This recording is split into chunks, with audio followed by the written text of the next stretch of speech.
is just fantastic.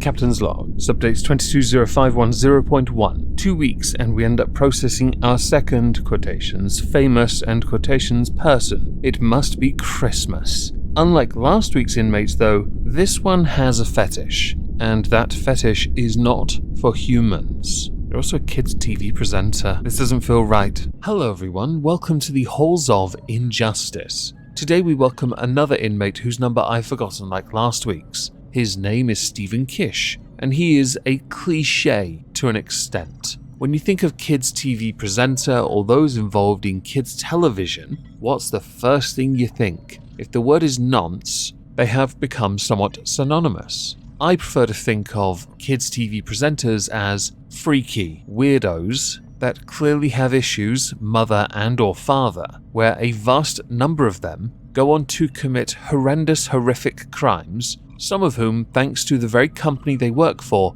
didn't actually get prosecuted for them until they passed away. The skeleton in my ISO cube here is Jimmy Savile, and that bugger molested a lot of kids. He was a part of a rather horrific ring involving children. Stephen Kish was also involved in a crime, not necessarily synonymous with kids' TV presenters, but it's another one of those horrific crimes that you can, if you are bored enough, associate with a kids' TV presenter, because clearly these guys, girls, others have issues, and they all need some form of assistance. In the case of Stephen Kish, time in the ISO cube should do him well, even if the Mickey Mouse criminal justice system of the UK doesn't recognise what he did as severe as it was, because they believe in their infinite wisdom that the punishment he experienced socially is enough, which I fundamentally disagree with and consider that a fair warning. When this is called Halls of Injustice, it is actually injustice. Because of coronavirus, the former officially amazing CBBC show presenter,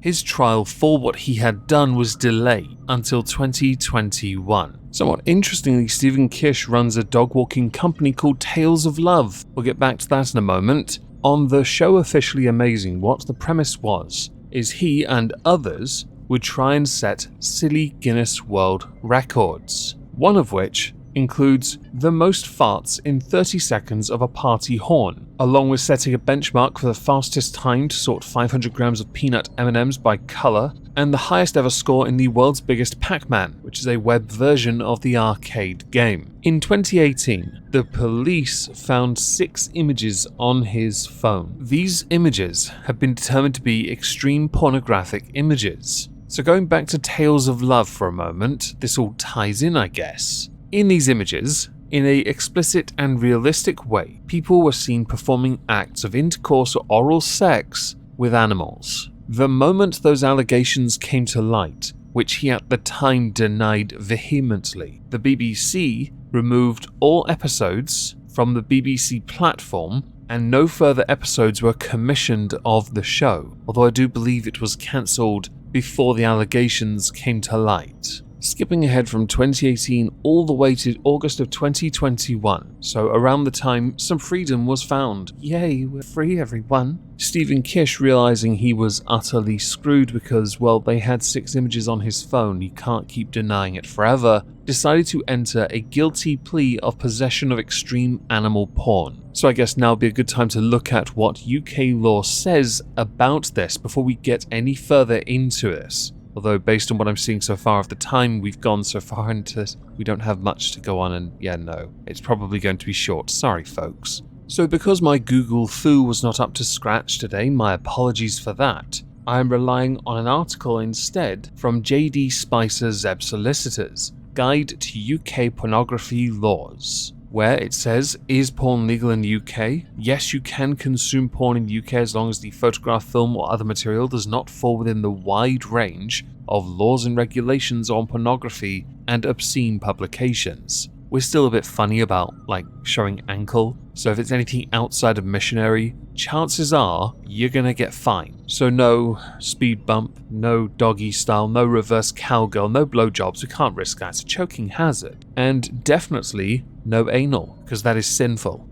Now if we scroll further down, We have discussion on pornographic films from the Video Recordings Act of 1984 that was repealed and revived in 2010. It is interesting. You have pornographic magazines, which is linked to the Indecent Displays Control Act of 1981. Online pornography, where the UK in 2019 introduced a new porn law under the Digital Economy Act of 2017, which made it illegal to make pornographic material available on the internet on a commercial basis where it is accessible to under 18s. This was an interesting one because I remember the government at the time introducing a potential porn license. Not even a joke. But underneath, what is extreme pornography, which is where Stephen Kish resides? Laws were introduced in 2009 to protect those who participate in the creation of sexual material containing violence, cruelty, or degradation, who may be the victim of crime in the making of the material, whether or not they notionally or genuinely consent to take part. We, the government, want to make sure when you are having the oingy boingy funny time coitus, giggity, that you are as safe as you can be, because even if you consent, we can't be sure of it. The law is also designed to protect society, particularly children of course, from exposure to such material in case it encourages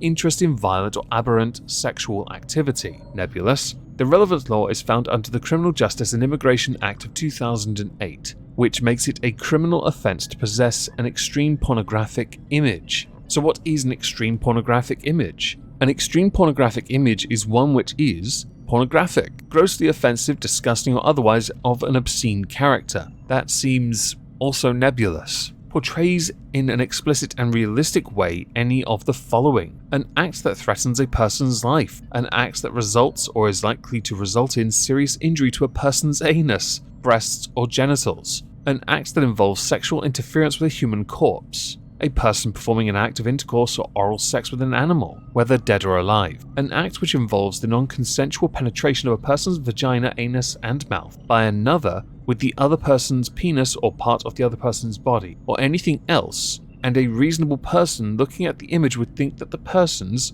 or animals, were real. Well, we know which one applies to Stephen Kish, so let's keep scrolling down to the penalties for possession of extreme pornography. The maximum penalty for possession of extreme pornography involving necrophilia and bestiality is 2 years imprisonment, an unlimited fine, or both. Whether the sentence is longer than 2 years imprisonment and the offender is over 18, they will usually be subject to notification requirements, which includes the sex offenders register.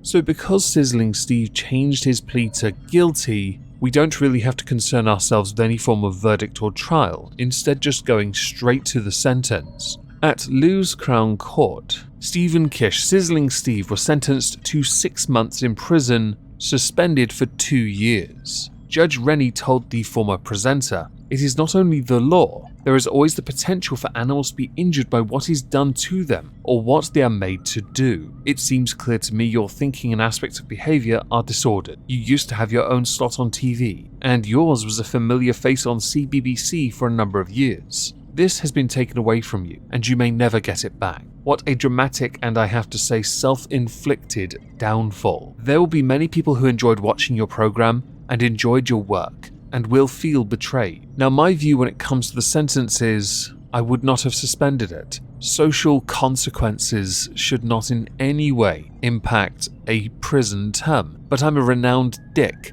I'd sentenced him to 2 years being chased down by a bull until the bull has its way with him, but I'm again just being a dick. With this particular reprobate, I would like to know what you all think. Please do let me know in the comments down below and drive up the engagement by smashing the like. Thank you.